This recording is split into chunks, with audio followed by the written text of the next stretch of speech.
সবটি মরা কান্না শুরু করছে। বিদায় বেলা এমনি কেউ কান্দে? ওই যে আরেকজন দরজার খিল ধরে দাঁড়ায় আছে। এদিকে আও। শোনেন, একটু এদিকে আসবেন। ডাকতেছে, যায় না, কি করতেছে? শোন, যাও।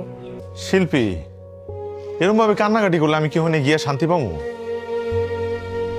আপনার একটা কথা কই, রাগ করে রাখবেন। রাগ করবো কেন? কও, কিন্তু কান্নাটা থামা। দেরি হয়ে যাইতেছে না?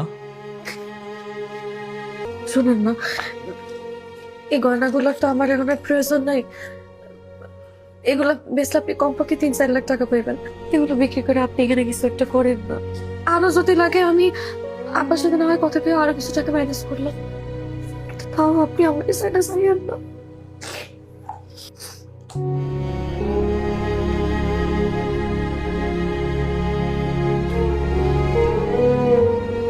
শোনো, আমি জানি হায়াত মত নসিব সব আল্লাহর উপর, আল্লাহ লেখা রাখছে।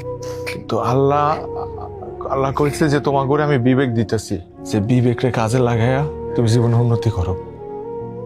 আচ্ছা শুনো, এই গয়না বিক্রি কইরা ধরো আমরা কোনো ব্যবসা দিলাম, ব্যবসা করে যদি লস খাই, অন্য কোনো বিপদ আপদ হোক, তারপরে কি করবো আমরা?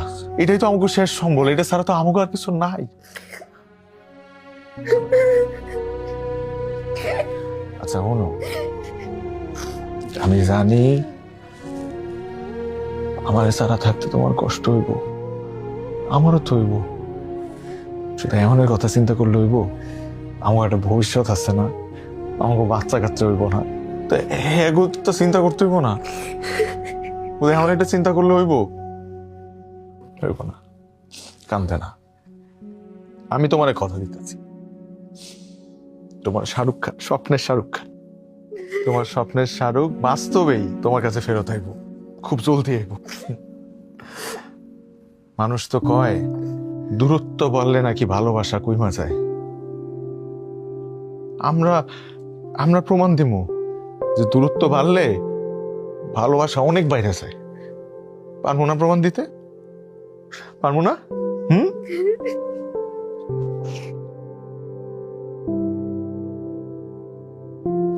আমি খুব জলদি তোমার সাথে ফেরত আসবো, কথা দিলাম।